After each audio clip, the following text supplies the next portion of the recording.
welcome to this episode of the Resilience Reborn podcast. I'm your host, Angie, along with Trey.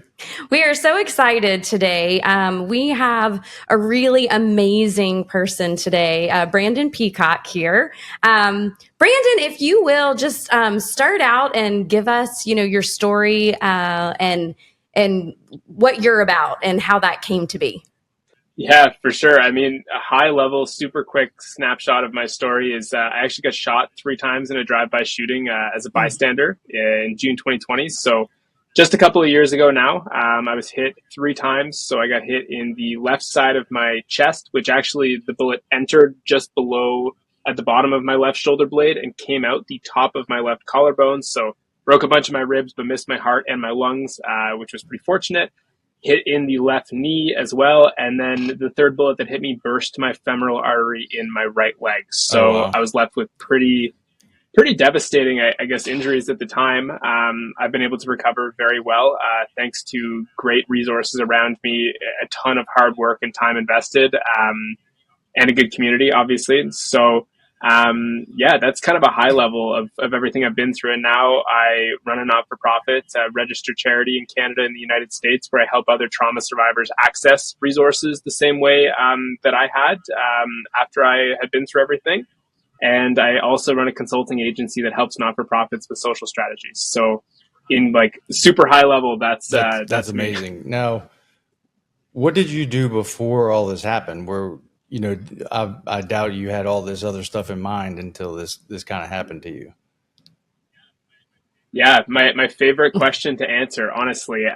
Before I got shot, I was working as a corporate consultant at the time. I'd graduated university with a degree in business law. So the whole plan from childhood for me was to go to law school. I actually ended up working at the Supreme Court of Canada when I was 18 years old through a government work position.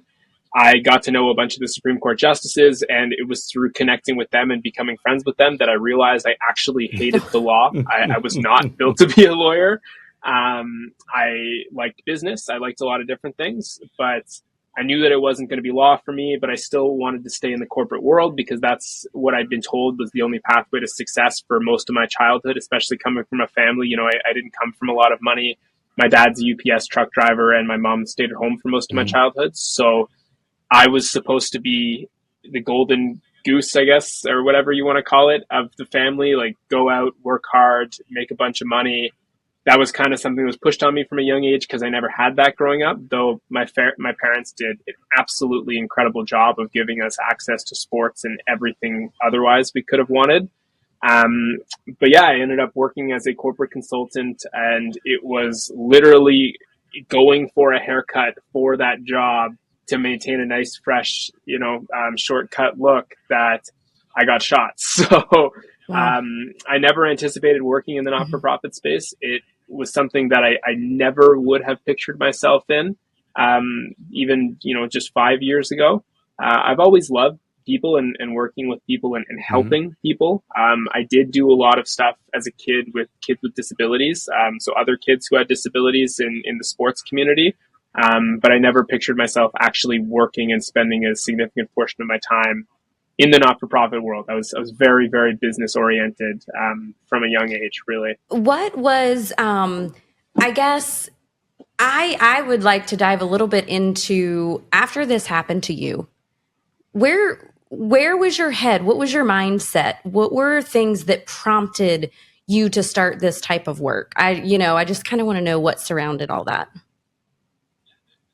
Yeah, there's a lot of different things. I was excited, honestly, as weird as that is to say, after I got shot, because I realized I had an opportunity to do some incredible things with my life that I probably wouldn't have had otherwise, and that most people will never have the opportunity to do in their lives, thankfully. So I was able to reframe everything pretty quick with a positive spin, though I didn't know exactly what I wanted to do. But the real moments kind of that pointed me in a different direction, I guess you could say, is while I was on the ground, literally bleeding out from 3 bullets, right? Like the bullet that hit my right leg, the bleed out was happening so quick. Yeah. So it's actually, a lot of people don't know this. It's, I believe, the second most deadly kill shot. So you're more likely to survive a bullet to the head than the femoral artery. It's at least one of what what one of my doctors told me, because you Yeah, bleed out so absolutely. One of quickly, my favorite football right? players of all So time, Sean Taylor, got hit there and died like that. yes. Yeah, So I know exactly. yep. Sean, yes, I know Sean Taylor's story very well. And it's something I look at to, I realized how fortunate I am. So basically what happened is there was a police officer on scene in 4 minutes who got a tourniquet on my leg immediately. So everybody that was in the shop with, because of how quickly I was bleeding out, basically just assumed I was going to die, right? The woman who was helping me compress my wounds handed me the phone to call my mom to basically tell her, I love her before I die, Right. right? So yeah, I was very fortunate to survive the injury. And in those moments while I was bleeding out on the ground, the thought that kept echoing in my head is, if you die tonight, are you proud of the legacy you've left behind, right? Are you proud of what you've done for the Peacock name? Are you proud of how your friends are going to remember you? Are you proud of how your loved ones are going to talk about you at your Right. funeral, right? And at the time, the answer was no. And it wasn't that I hadn't done a lot of things and built up a great community and done things that other people would consider successful. It was that I hadn't left a mark on other people's lives in the way that I wanted to, right? I'd left an impression of myself, right? I did some things that I set my mind out to, for sure, but I hadn't helped others in the ways that I would have, valued, I think. And I realized pretty quickly that time is such a fleeting resource that I could literally end up on that barbershop floor a month later. Yep. You know what I mean? Like, these things happen. And after going through something like that, like in those moments, I realized I needed to kind of make a change to living my life in a way that supported my dying thoughts, if that makes sense. And that's really how I changed everything up very, very quickly. I mean, even within 2 days in the hospital, I was already kind of forward thinking about what I was going to be able to do down the road in my recovery. And I think that I was really lucky to have that perspective shift at such a young age. Yeah, that's amazing. Yeah, and I feel like, though, you bring that point up, I feel like a lot of people, if they were in a situation where they had to self-reflect in an instant, they probably think that maybe they didn't leave the mark that they wanted to, and it does help change that mind shift. Yeah, that perspective is really awesome. So what actually did your recovery look like?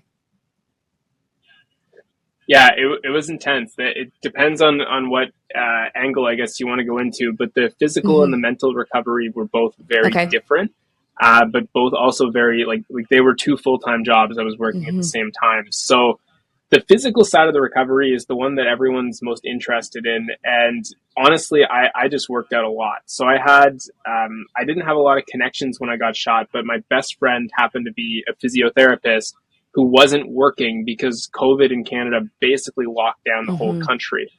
You really couldn't do anything at all.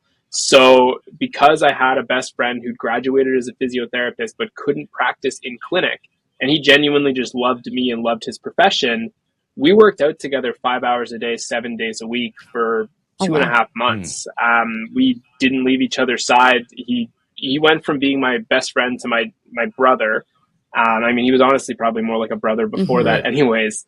But we spent almost every minute together for those 2.5 months. If he went to a family cottage, I went to that family cottage. If wherever he was, I was. And I just worked out nonstop. And it's not like I was benching a bunch of weight or anything, but I was doing these little tedious mobility exercises to slowly regain range of motion and slowly build my body back up from nothing to something, right? And it was with that consistency and that time invested, I defied all the odds in my recovery. I mean, I walked into my first medical appointment after I left the hospital 3 weeks out without crutches. And, the doctors that saw me were shocked. They didn't understand how I could do that. But it was because we worked so freaking hard. I got back, I ran my first 5K 2.5 months later. I ran my first marathon 13 months after that. I did all these things that I was just really fortunate to do because I had a best friend who helped me recover. But the biggest part of the physical side, was having that care 5 hours a day, 7 days a week from somebody who I trusted so deeply that I let them basically push me through the hardest and most, Right. most traumatic pain you could ever imagine, right? Like when you go through a shooting, or at least in my case, there's not a lot of pain, right? You have so much adrenaline. The physical pain isn't really that intense. When you go through recovery with bullet fragments still in your leg and you have to push that bullet fragment further into your leg to bend your Sure. knee back to straighten it out, man, like that's a lot more painful. But it's when your best friend is the one administering that pain, you trust him, right? And I just legitimately followed everything he said and worked hard, and that the physical recovery otherwise was easy. You know, I just had to show up and do what I was told. The psychological recovery was a little bit different. It was a lot more challenging because I had to figure it out on my own. So I had not government provided, I had workplace insurance that provided physio or psychotherapy for me. And what the psychotherapist did was basically validate all of the struggles that I was going through. And the unfortunate reality is I didn't need somebody to do that, because I knew it was valid to feel, you know, PTSD and hyper anxiety and all of these things after Oh legitimately yeah, I can being imagine. shot while walking into my barber shop, right? Like I knew that the feelings I was feeling and the stresses I had and the panic attacks that came up in public for me were valid, but I needed to know how to fix it, right? How to solve the problem, how to work through it. And I found that the therapist that I worked with at the time didn't help me do that, for whatever reason, you know? So what I started doing is every day I would work out, let's say 5 hours a day. Then I would read for 2 or 3 hours, whether that was just going through and finding online resources, whether that was reading books about trauma and PTSD, whether that was, I don't know, like watching YouTube videos too. I guess it wasn't all reading, but I just spent so much time trying to learn on how, you know, about how I could reintegrate into society. And what I ended up doing, I had 2 moments that were like totally life changing. One of them was at the gym. I had a full blown panic attack. I thought the people on both sides of me were there to kill me. And it was like a 65-year-old man and like a middle-aged white woman. Like there was no, like, you know, it was like a soccer mom, right? Like there was no threat to me, but my body and my nervous system had just fully shut down. Right. So what I started doing is I did this thing called exposure therapy that I learned about, and I started just putting myself in these crazy situations. So I went back to the scene of the shooting multiple times and just kind of like sat outside. I started going for jogs at 2 a.m. in the middle of like the hood, for lack of a better word, the sketchiest part of the city that I live in. At 2 a.m. I would show up and like hobble a 5-kilometer run, legitimately just because if I was going to die, it was going to happen there, right? Like if people actually wanted to finish me off, I was giving them the chance to do it. But I reset my nervous system that way. I reminded myself that, okay, most of these fears you have are in your head, right? Most of these things that you're avoiding are things that are unreasonable to be afraid of, right? And you went through this really hard thing, and that's valid and that's fair. I obviously would remind myself, but you need to relearn that the world is predominantly a good place, right? And 99.99% of people out there, you know, are good people, right? And they don't want to go out of their way to harm you. And I kind of reset the mental barriers to everything that way. So it was maybe a little bit more intense than that's what some intense. people might do. But it was, for me, it was legitimately the only way I could get better. And what that actually did is it flipped the script for me. So one of the things I talk about is, I remember people talk about they have nightmares related to their trauma, right? Because it's weighing them down. But I remember what ended up happening for me after doing that is I used to have these nightmares, or quote unquote nightmares, is what you call them, where I'd be shot. And it was like in my dreams, I'd like resurrect almost, you know, like I'd be shot, but I'd get up and I'd kind of fight back. And it correlated with those runs, right? It correlated with all the work. I had my friends popping balloons around me when I wasn't looking to simulate gunfire. I just did all these crazy things, and I felt like I took control of my situation back and regained a lot of the power that I actually didn't even have before, you know, going through everything I went through, right? And I feel like it made me, I rebuilt myself to be a significantly more confident and, you know, proud version of myself by pushing myself in these situations that I probably most people would have told me to avoid, if that Yeah, makes sense. 100%. And And it I helped me a think lot. that you make a great point that I think a lot of people miss is, when they go into something like that and they start listening, listen to your doctor. But if they say you have X amount of time to live, or you probably won't use that leg again, or whatever it is, at some point you have to take control of your own life, your own mind, and do what you think is going to happen. And that's a perfect example. You took control of your mind and your body, and you made what you knew could happen. And then you had the support of your best friend, which is amazing. And I think, Yeah. so Yeah. that, yeah. Well, I think it's important too. Like, what a lot of people forget is that doctors and, psychotherapists too, these industry professionals, they have standards of liability Yes. that they're held to, right? So they're afraid of the people who are going to come after them and sue them and, call them out for things and try to tarnish their reputation. They're afraid of that, right? And I understand why these industry professionals would be afraid of that. Of course, you don't want to lose your license, right? But because of that, they don't give you the most intense recovery recommendations, right? I had a best friend who knew I wasn't going to sue him, right? Like, he knew I was never going to go after him. So he just used me as a test dummy and tried all these new things. And that relationship really helped me a ton. Whereas the initial physiotherapist that I had that my insurance company provided for me once a week, with respect to him, was totally useless. Like, he did nothing of benefit to me, right? I was this 23-year-old athlete who wanted to be an athlete again. And he hooked me up to a stim machine, like a TENS machine, for 30 minutes, massaged my leg for 10 minutes, and then spent 20 minutes bouncing from room to room, right? And then the second my appointment was done, kicked me out of there.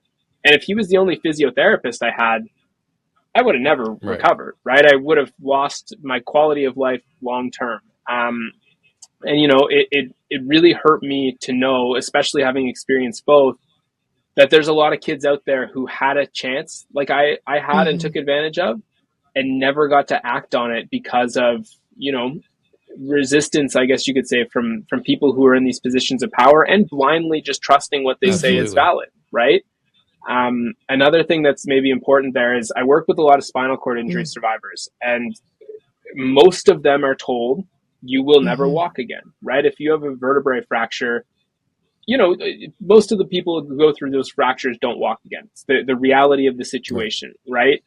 But every single one of the kids that I work with, I tell them, pursue your recovery as if you are going to walk again, right? If that's what gets you up, if that's what keeps you fighting, who knows? These things happen, right? They happen. And I'm not a doctor, it's not medical advice, but if you pursue your recovery as if you're going to walk again, even if you never do, you're going to be happy with the man or woman you become along that journey. Absolutely. Right? Whereas if you sit here and just feel like a victim of your situation and don't try because you're never going to get better, the people who put you in that situation won, and you could have taken back control and been accountable, and you've chosen not to. And it breaks my heart so much. And people think I'm almost insensitive because I really, really encourage the people I work with not to be victims of their situation. But it's actually just because I love them so much, and I have so much just belief that people can do more than these industry professionals set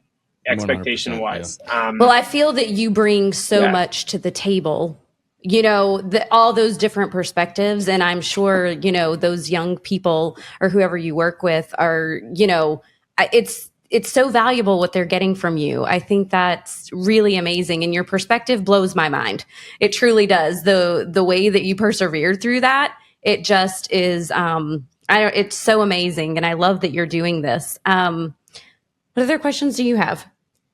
Well, I actually want to go back. Number one, did anybody else get shot in that drive-by? Yes. So there was a target of the shooting, and the target got hit once, and then I got hit 3 times. So fortunately, there was a woman I was able to kind of shield as the third man in, so she didn't get hit, which is like exceptional. I would take that bullet again 100 times over. The bullet that actually, we've seen it on camera, the bullet that hit me in the chest, like square, like her head was on my chest. Wow. So had that not hit me, it could have been a totally different situation. She's got 3 young daughters. I think they were kind of my guardian angels through the recovery journey. but yeah, so fortunately, I was the only bystander who got hit. But the dude who was the target did get hit Okay. once. Wow. Oh my gosh. Yeah, I mean, and you know, when someone says drive-by shooting, the first thing you think of, oh, they must have been in a bad part of town, or they must have been doing something they shouldn't have, right? But I'm assuming that you weren't in like a really bad part of town. You were on your way to get a haircut. You know, Yeah, it wasn't necessary. It was like a fringe part of town, I guess you could say, where there's $1 million homes to the left, and then there's kind of the hood to the right. Like it was a little bit of both in fairness to the area. But I wasn't involved in any of this. Yeah. I mean, I was literally just walking in for a haircut, but there was a target, and it was gang affiliated. So it was two gangs it was a retaliation hit basically for a hit that had been previously run by one of the gangs. And it's all well known and well documented. I think, you know, the situation in Canada where I live, people don't really go to jail for things like this. And people are going to say I'm speaking hyperbolically, but I've just seen so much of the legal system over the past 3 years. And there's not a lot of recourse for this sort of activity right now. And it leads these situations to happening, you know, and I don't hold resentment for anybody involved. It's not the kind of person I am. I don't really care to have the book thrown at anybody.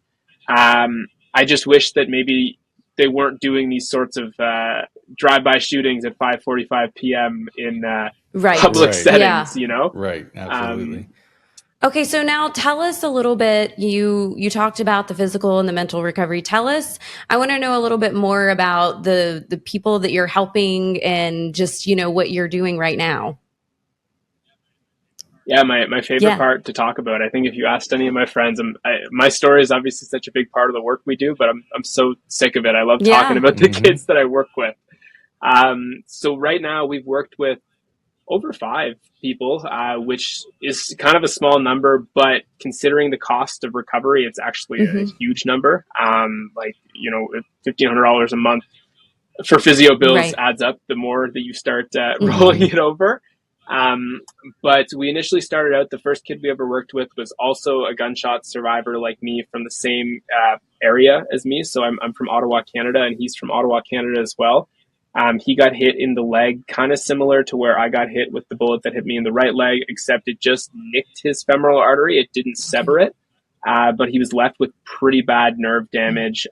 Similar kind of, he was told similar things to what I was told, that it was going to be a lot of long-term issues. He wasn't going to be able to really be who he was before, but he was going to be able to, you know, walk and stuff, right? He wasn't going to be paralyzed. But I worked him out. So what I did is I found this kid, I brought him to my buddy who was now working in clinic, the same physiotherapist, and I just showed up to every appointment that he had and mentored him and put him through a workout regimen basically in the physiotherapy gym while my buddy was working with other clients.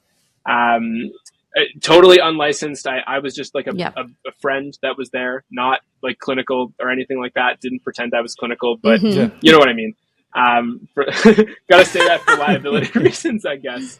But I watched him go from this kid who was in pain all the time because the nerve pain after an injury like that is so bad, to this kid who is now squatting over 300 pounds. He's returned to being an athlete. He's come so far. I'm so proud of the progress he's made, right? First kid we worked with, and now we've been predominantly working with spinal cord injury survivors. Really just by happenstance. I think they're a group of the population who is really underserved when it comes to insurance provided physiotherapy and support and government support. They basically, what they do in Canada, and it actually is very similar in the United States. I'm pretty familiar with the way that your healthcare, I guess, works. But individuals who go through spinal cord injuries lose their recovery coverage, so physiotherapy, if they're not making immediate progress towards the long-term goal of walking, right? Oh, wow. But the reality is, going through an injury like this, it's a 10-year, 20-year, it's a lifetime recovery, right? It's not a 6 months and you're going to be back on your feet like a torn ACL, right? It's a lot different. And insurance companies, because the progress takes so long, cut these individuals off. They don't give them a true fighting chance. And they do it under the guise of, you know, you've been reintegrated into society at the level that you're going to peak at, right? And I thought that was really unfortunate, especially after working with some trauma survivors who've gone through spinal cord injuries and are now walking again and doing these sorts of just, things that most people write off, right? So I started working with a group of spinal cord injury survivors. And right now, actually, I'm super proud. I'm sending my videographer next week to Medellin, Colombia with one of my grantees for his second round of stem cell therapy, which is about 50 grand all in to provide to him. Thanks to my network and my fundraising efforts that I've been able to do.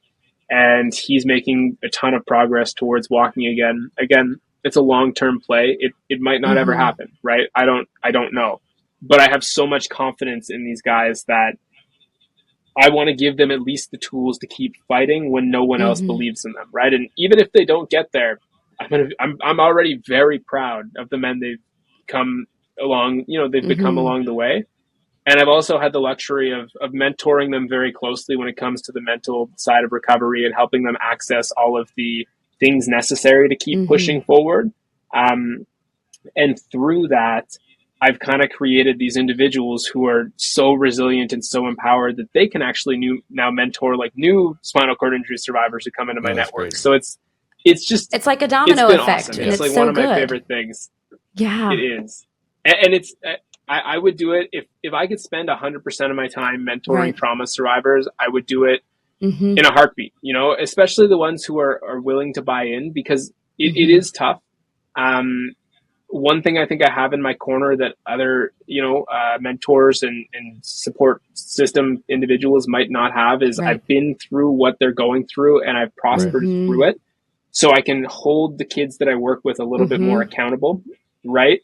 I can be a little bit harder on them because you've done it. I've done it, right? I'm just sharing my lessons now, right? Whereas I think that I've seen some mentor groups in particular that maybe they coddle each other a little bit more. It's more of it's more of a support group than it is like an empowerment group, I guess you could say. And I love that idea. I think it's important to have communities to talk about this stuff with and openly vent and do all these things. But for me, I have my group of core guys that I really hold accountable, and seeing them make this progress on their own, honestly, like I really I kind of direct them, but they have to show up and do the work every day. It's literally, I would get shot 100 times over to be able to make that impact on their lives. Right. And, talking about things I'd be proud to leave on my family name if I was to die tomorrow, let's say, like, that's it. I'm now cool with the legacy that I'm leaving on the world. And that's something that I'm so that lucky. Speaks volumes. I mean, people, they go their whole lives and can't say that sometimes. So I think that's amazing. And I really believe that, what you said, whether or not, hopefully they all can physically get better, but sometimes it's just not going to, but when you empower the mind, whether their physical body is working correctly or not, their mind will push through anything. And I think that's the biggest work that you're doing is just amazing. What's so, it kind of sounds cheesy, but like hope is everything. Right. And when I say that, people have, I think, a misunderstanding of what hope is, but I just tell these kids that they can do what they set themselves out for. Right. And I empower them to believe in themselves when everybody else writes them off. Right. And like I said earlier, there are these systems in place that have liability standards. They have, they can't provide what's called false hope. And I kind of think that's bullshit, to be honest with you. I think that false hope, if you're able to, if you've got a smart enough sense and head on your shoulders to realize that maybe you might not get there, false hope is incredible, right? Like, why else would you show up every day to rehab, and keep fighting if you didn't think you'd get anywhere, right? Why would you go to the gym every day if you thought you were actually, not going to attain your fitness goals, let's say, right? Why would you do anything if you didn't believe you could get there? Why would you start a business if you didn't think you could make money? Like, tell these kids they can do stuff, and if they can't, they're going to find themselves along the way. It's the journey that builds you, right? It's not that end goal. Absolutely. Oh gosh. 100%. Okay, I want you to tell us and our audience, like, how can we help you? How can we support you? All of your stuff, like where they can find you, all these things, because this is such amazing work you're doing.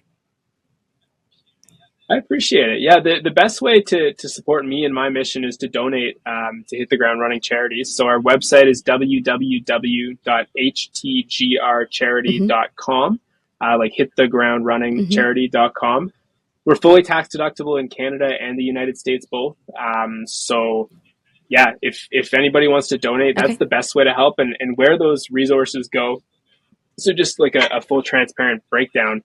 The donations that I have that come in through social media and individual donors typically go towards physiotherapy or psychotherapy costs towards our grantees, like monthly rehabilitation costs, where we get them into the clinic 5 days a week to really actually give them a fighting chance instead of just giving them one day a week and taking on more people.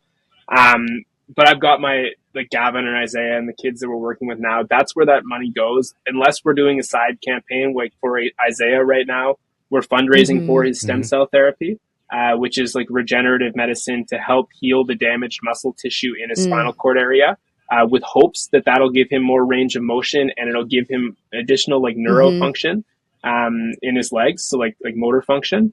So that's where the resources go. And then typically what I'll do is I also do like keynote speaking and stuff now. So I do these kind of speaking engagements or donations from my larger partners, and I use that to pay myself, which, you know, is something I'm really proud of, because now I can actually focus so much of my time growing the charity.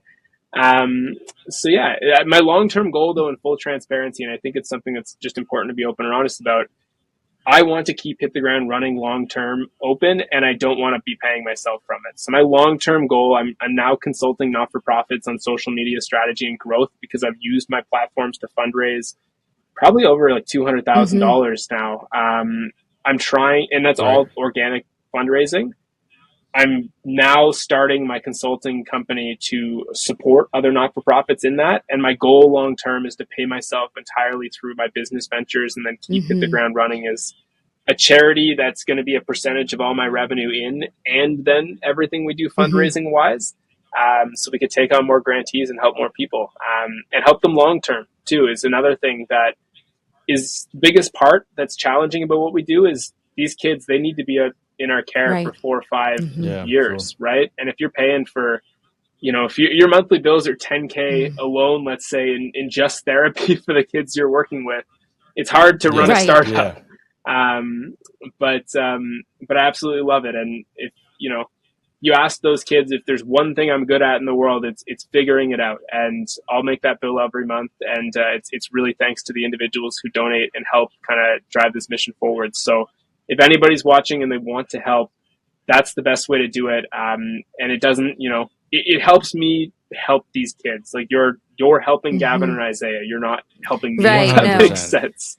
I guess you're helping me in the sense that like I love it and I care about it. Yeah, you're getting to do the work that you love, and you're so fit for it. And you just, I'm so happy that you agreed to be on our podcast. Just a wealth of knowledge that you have given our audience today.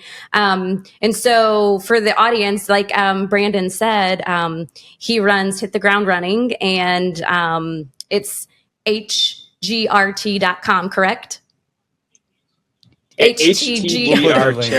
We'll put the link in. And then if anyone wants to find me on my Instagram as well, or TikTok, or Peacock, like the bird _ Brandon, BRANDON. And that's kind of where I document, like we'll do our fundraising efforts and kind of show the work that we're doing. I'm also going to be Ironman training for the next year. So I'll be doing that as a fundraiser for the charity as well. And learning how to swim and bike, which I don't know how to do. So, if anybody's interested in that stuff, and the water kind of cold up there in Canada. Watching somebody, it's not. We had a couple nice months. Outside of June, July, August, and September, it's cold. That's. I gotta get down to Florida. I wanted to touch one more thing before we let you go. What about people that need your help? Yeah, so they can reach out. We did have a like a grantee application form on the website. We've taken it down just because we have Sure. limited capacity right now. But the good news is I'm launching a mentorship program come November for trauma survivors. And the goal, it's going to be a really low barrier to entry. Like maybe it'll be like $15 a month or something like that. But we want people to have a little stake so they're committed to it and showing up and caring. But I want to make it so easy to access for these individuals and create this community of empowerment and, you know, post-traumatic growth through community. So if anybody's going through a life-altering situation and they've heard this podcast and they want to reach out, message me directly on Instagram right now. I'm really bad at answering my Instagram DMs, but if your message ends up in my requests, I do go through them, let's say every 2 weeks or something like that. So if you don't hear back immediately, that's probably why. But I do go through and sift that, just because if there's individuals who can benefit from the work that we're doing, I do take a lot of pride in trying to find a way, you know, and if that's simply maybe trying to run a one-time fundraiser and helping them, you know, share their story and self-fundraise, or using my platforms, you know, that's something that's always an option, or just joining the mentorship program, or, you know, fingers crossed, we grow a ton and we can help more people, and then we can bring more hope, people right? in. That's so the goal. If anybody's hearing this and wants, you know, needs that sort of support, message me directly, because this is what I love to do. I love just helping people who've been through these situations. And I might not be able to offer you the farm right now, but if I can help in any way, I really, really go out of my way to try to make that happen. That's so amazing. And I commend you for all that you've done, and for that one thought that you had when you were in such, you know, critical condition, that just, you're like, I'm not leaving the legacy that I want, and all that you've done is just absolutely amazing. So I am so excited that you were on our podcast. Yeah. Thank you so much for coming on. Thank you very much. And thank you for what you do. I'm sure. No, thanks for having me, guys. It sounds like that. It's just going to grow and grow. You're gonna grow. And you are making an impact on so many people. So thank you for that. I appreciate it. We're slowly, we're getting there. It's been a tough grind, I think, making it all happen and learning a lot, right? I'd never run my own business before. And this is kind of how I hit the ground running. You know, I treat it like a business. And we've been able to grow pretty much, like a pretty fair amount over the last couple of years. But again, it's just time, consistency, and hopefully by this time next year, we'll be a hell of a lot bigger and helping even more people. Amazing. Awesome. Well, thank you again, Brandon, for being here with us. And we thank our audience for listening.